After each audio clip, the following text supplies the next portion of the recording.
संतोष मगर official या आपल्या YouTube चॅनलमध्ये स्वागत आहे। चॅनलला सबस्क्राईब केलं नसेल तर सबस्क्राईब करायला विसरू नका। शिक्षक भरती व शैक्षणिक घडामोडी संदर्भातल्या महत्त्वाच्या अपडेट्स आपण या चॅनलला पाहतो।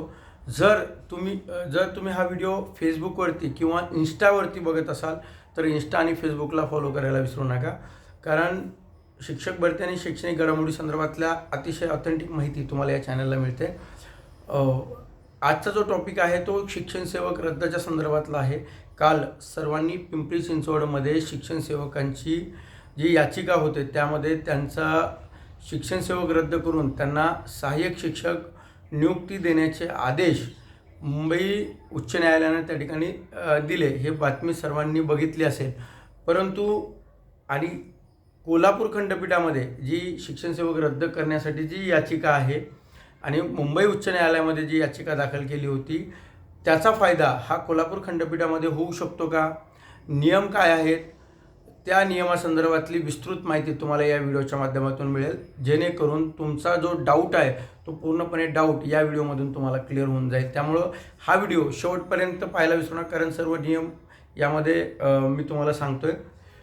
लक्षात घ्या की पिंपरी चिंचवडमध्ये 2024मध्ये आपली जी काही भरती झाली होती, जे नियुक्त त्या ठिकाणी पवित्र पोर्टलच्या माध्यमातून दिलेल्या होत्या, त्यामध्ये शिक्षण सेवक म्हणजे पिंपरी चिंचवडला जे शिक्षण सेवक त्या ठिकाणी जॉईन झाले होते त्यांनी ऋषिकेश घोळे म्हणून जे शिक्षण सेवक आहेत व अन्य इतर जे होते त्यांनी मुंबई उच्च न्यायालयामध्ये याचिका दाखल केली।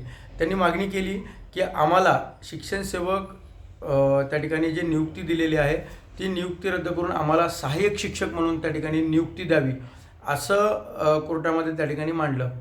आता सर्वांना प्रश्न हा पडला असेल की 2024ची जी भरती झालेली आहे त्यामध्ये सर्वांना नियुक्ती देत असताना शिक्षण सेवकाची नियुक्ती दिलेली आहे, मग या उमेदवारांनी या शिक्षण सेवकांनी ही नियुक्ती सहाय्यक शिक्षकाची द्यावी असं का त्या ठिकाणी म्हटलं असेल, तर यामागचं एक कारण आहे आणि एक नियम आहे। तो नियम आणि कारण हे लक्षात घ्या। बघा की ज्या शाळेवरती म्हणजे कुठली आस्थापना असू द्या, खाजगी असू द्या किंवा जिल्हा परिषदची आस्थापना असू द्या, ज्यामध्ये 100% अनुदानितवरती तुम्हाला नियुक्ती दिल्या जाते, त्यावेळेस तुम्हाला शिक्षण सेवक हा 2000 साली आलेला कायदा लागू होतो। परंतु जर तुमची नियुक्ती ही टप्पा अनुदानावरती झालेली असेल, जर तुमची नियुक्ती ही विनाअनुदानितवरती झालेली असेल तर त्या ठिकाणी शिक्षण सेवक हा कायदा लागू नसतो। त्यामुळं तुम्हाला नियुक्ती देताना ही शिक्षण सेवकाची नियुक्ती त्या ठिकाणी दिल्या जात नाही, तर सहाय्यक शिक्षकाची नियुक्ती त्या ठिकाणी दिल्या जाते। त्यामुळं त्या उमेदवारांनी अशी मागणी केली की आम्ही जे 2024ला पवित्र पोर्टलच्या माध्यमातून जॉईन झाले ते शिक्षक महानगरपालिकेच्या विनाअनुदानित तत्वावरती विनाअनुदानित शाळेवरती त्या ठिकाणी ते जॉईन झाले। आता विनाअनुदानितवरती जॉईन झाल्यानंतर असाही प्रश्न अनेकांना पडला होता की मग सहाय्यक शिक्षक जर ती शाळा जी आस्थापना ही विनाअनुदानित असेल तर त्या ठिकाणी त्यांना पगार असतो का, कारण विनाअनुदानितला आपल्याला माहिती आहे की हजारो शाळा आपण बघतोय की अनुदानासाठी वेगवेगळे आंदोलन त्या ठिकाणी होत असतात। मग विनाअनुदानित जर शाळेवरती हे लागलेले असतील, आस्थापनावरती जर जॉईन असतील तर मग यांना पगार असतो का, आणि जर शिक्षण सेवकाची जर त्यांना ऑर्डर दिली असेल तर मग शिक्षण सेवक काय आणि सहाय्यक शिक्षक काय त्याच्यामध्ये काय फरक पडणार आहे, कारण लक्षात घ्या यामध्ये मोठा फरक आहे। तो फरक असा आहे की शिक्षण सेवकांना मानधन हे 16,000 असतं, 18,000, 20,000 म्हणजे प्राथमिक आणि माध्यमिक आणि उच्च माध्यमिक या पद्धतीनं ते डिवाइड झालेलं आहे। परंतु महानगरपालिकेमध्ये 2 वेगवेगळ्या शाळा त्याला मान्यता आहे। एक आहे ग्रँटेड आस्थापना, ग्रँटेड शाळा स्कूल, आणि दुसरी आहे की अनग्रँटेड म्हणजे ज्या विनाअनुदानित आहे। आता ज्या विनाअनुदानित आहे त्याला राज्य सरकार अनुदान देत नाही, तर त्याला पूर्ण अनुदान हे महानगरपालिका देते, आणि जे ग्रँटेड आहेत त्याला 50% अनुदान हे राज्य सरकार देतं आणि 50% अनुदान हे संबंधित महानगरपालिका त्या ठिकाणी देते। त्यामुळं 2000 म्हणजे जो कायदा आहे, जो शिक्षण सेवक कायदा आहे, तो शिक्षण सेवक कायदा ग्रँटेड या ठिकाणी जॉईन झाल्यानंतर तो त्या ठिकाणी लागू होतो, आणि जे नॉन ग्रँटेड आहेत त्या नॉन ग्रँटेडला तो कायदा लागू होत नाही। त्यामुळं त्यांनी मागणी केली की आम्हाला शिक्षण सेवक जी नियुक्ती दिलेली आहे ती चुकीची आहे, आम्हाला सहाय्यक शिक्षक या ठिकाणी देण्यात यावी. आता त्याचा फायदा असा आहे, जर त्यांना शिक्षण सेवक दिले असेल तर त्यांना मानधन किती मिळणार? त्यांच्या प्राथमिकला असेल तर 16, माध्यमिकला असेल तर 18 आणि उच्च माध्यमिकला असेल तर 20 मिळेल. परंतु जर त्यांना सहाय्यक शिक्षक म्हणून जर नियुक्ती दिली तर त्यांना पूर्णपणे वेतन श्रेणी त्या ठिकाणी मिळते. वेतन श्रेणी त्या ठिकाणी मिळते. वेतन श्रेणी का मिळते तर लक्षात घ्या, वेतन श्रेणी यामुळे मिळते, ते विनाअनुदानित शाळा आहेत, ते विनाअनुदानित शाळा आहेत, परंतु त्या विनाअनुदानित कोणासाठी तर राज्य सरकारद्वारे आहेत, परंतु ग्रँटेड बाय म्युन्सिपल कॉर्पोरेशन का तर त्याला ग्रँट हे पूर्णपणे म्युन्सिपल कॉर्पोरेशन त्या ठिकाणी देतं. म्हणजे त्याला 100% त्या जरी विनाअनुदानित असेल तर त्याला तिथे 100% अनुदान मिळतं आणि त्यामुळं त्या शिक्षकांना पूर्णपणे वेतन श्रेणी त्या ठिकाणीच लागल्या सुरू होते. त्यांना सर्व फॅसिलिटीज असतात, त्यांच्या ज्या काही रजा असतील, मेडिकल असेल, ते सर्व त्यांना मिळतं, कारण त्या विनाअनुदानित आहेत राज्य सरकारकडनं, परंतु त्या म्युन्सिपल कॉर्पोरेशनकडनं त्या पूर्णपणे ग्रँटेड आहेत. त्यामुळं त्यांना ती वेतन श्रेणी, इतर भत्ते, इतर सुविधा हे त्यांना लागू असतात. पण जर तुम्ही ग्रँटेडला असाल तर त्याला राज्य सरकारचे नियम असतात आणि शिक्षण सेवक हे राज्य सरकारचा कायदा आहे. त्यामुळं त्यांचा फायदा आता असा होणार आहे की त्यांना पूर्णपणे ती वेतन श्रेणी मिळणार आहे. म्हणजे S10 असेल तर ती शिक्षण सेवक झाल्यानंतर जी वेतन श्रेणी ती त्यांना त्या ठिकाणी मिळेल, महागाई भत्ता मिळेल, मेडिकल बिल असतील तेही त्यांना मिळेल. हा फायदा त्यांना मोठ्या प्रमाणावरती त्या ठिकाणी त्यांना मिळतो, परंतु शिक्षण सेवकाला तो मिळत नाही. आता काय झालं आहे की त्यांनी पाठपुरावा करत असताना उपसंचालक यांच्याकडे सुद्धा पाठपुरावा केला. उपसंचालकांनी पत्र दिलं पिंपरी चिंचवडला की हा कायदा नॉन ग्रँटेडला लागू नाही, विनाअनुदानितला लागू नाही, टप्पा अनुदानासाठी लागू नाही, तर तुम्ही त्यांना त्या सहाय्यक शिक्षक म्हणून नियुक्ती देऊ शकतात. याकडे सुद्धा महानगरपालिकेनं दुर्लक्ष केलं आणि त्यांना त्यानंतर यांनी हायकोर्टामध्ये याचिका दाखल केल्यानंतर त्यामध्ये माननीय सर्वोच्च न्यायालयाचे न्यायाधीश ॲडव्होकेट जे जज आहेत रवींद्र घुगे साहेब आणि अभय मंत्री साहेब यांनी तो निकाल दिला.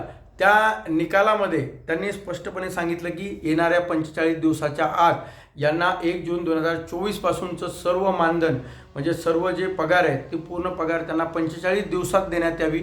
जर तुम्ही 45 दिवसात दिली नाही तर दरवर्षी 5% व्याजाने त्यांना ती पूर्णपणे रक्कम अदा करण्यात यावी, असंही कोर्टामध्ये माननीय न्यायाधीश यांनी पिंपरी चिंचवडचे जे आस्थापना आहेत त्यांनी बजावलं, प्रशासनाला बजावलं. आता यामध्ये काय झालं की त्यांच्या वकिलांनी एक आर्ग्युमेंट करताना एक गोष्ट त्या ठिकाणी मांडली आणि तो जो फॅक्टर आहे जो सर्वोच्च न्यायालयाने त्या ठिकाणी निरीक्षण नोंदवलं होतं ते आपल्याला आपल्या कोर्टासाठी किंवा कोल्हापूर उच्च न्यायालयामध्ये ते खूप महत्त्वाचं ठरणार आहे. ते त्यांनी काय सांगितलं आहे तर जे मुंबई आपलं पिंपरी चिंचवडचे वकील होते त्यांनी सांगितलं की त्यांनी आता शिक्षण सेवक हे ऑर्डर त्यांनी घेतलेली आहे आणि ऑर्डर घेतल्यामुळं त्यांना आता 3 वर्ष करावं लागेल. मग यावरती कोर्टाने आक्षेप घेतला. त्यांनी ते सांगितलं की ती त्यांची मजबुरी होती, तुम्ही त्यांच्या मजबुरीमध्ये त्यांना ते घ्यावं लागलं. राज्यामध्ये बेरोजगारी वाढलेली आहे, अशा परिस्थितीमध्ये त्यांनी एक संदर्भ जोडला की ज्यावेळेस तत्कालीन म्हणजे औरंगाबादला त्यावेळेस एक भरती झाली होती म्हणजे आत्ताच्या छत्रपती संभाजीनगर, त्यावेळेस 68 जागेसाठी हजारो फॉर्म त्या ठिकाणी आले होते. मग ही जी बेरोजगारी झाली होती ती त्यांची मजबुरी होती. त्यामुळं यांना शिक्षण सेवक ही जी ऑर्डर घ्यावी लागली ही मजबुरीतून त्या ठिकाणी त्यांना घ्यावा लागली आहे. त्यामुळं कोर्टाने त्यांना झापलं की तुम्ही त्यांची मजबुरी होती आणि तुम्ही त्या मजबुरीचा फायदा घेताय. म्हणजे अशा पद्धतीने ते निरीक्षण नोंदवल्यामुळं त्याचा फायदा आपल्याला त्या ठिकाणी होऊ शकतो. 2 गोष्टीसाठी होऊ शकतो. एक तर आपल्या जे ऑर्डर आहे त्या ऑर्डरमध्ये 2 गोष्टी नमूद आहेत. एक कुठले तर जिल्हा बदलीचा अधिकार राहणार नाही, तर जे कोर्टाने निरीक्षण नोंदवले ते आपण त्या ठिकाणी मांडू शकतो. जर जिल्हा बदलीचा अधिकार त्या ठिकाणी जर नाकारला तर परिस्थिती अशी आहे, बेरोजगारी महाराष्ट्रात अशी मजबुरीनं, कारण त्यांनी ते सुद्धा सांगितलं की शिक्षक हे ग्रामीण क्षेत्रातून येत असल्याकारणे त्यांची मजबुरी आहे, त्यांना त्या ठिकाणी ते घ्यावं लागतंय. त्यामुळं हे निरीक्षण आपल्यासाठी खूप महत्त्वाचं असणार आहे आणि हे निरीक्षण जर आपण त्या ठिकाणी मांडलं तर त्याचाही फायदा आपल्याला त्या कोर्टामध्ये त्या ठिकाणी होऊ शकतो. आता कोर्टाने हे सुद्धा म्हटलं की तुम्ही शिक्षकाला एवढं आदरानं बघता, एवढं सन्मानाचं पद आहे, असं असताना तुम्ही त्यांना हीन दर्जाची वागणूक का देता, असंही कोर्टाने त्या ठिकाणी निरीक्षण नोंदवलं. ते सुद्धा खूप महत्त्वाचं निरीक्षण आहे. आणि एक गोष्ट लक्षात घ्या की आता अनेकांना असा विश्वास त्या ठिकाणी वाटत होतं की कोर्टाने निर्देश दिलेत मग त्याचा फायदा आपल्याला इकडे होईल का, तर लक्षात घ्या नियम 2 आहेत.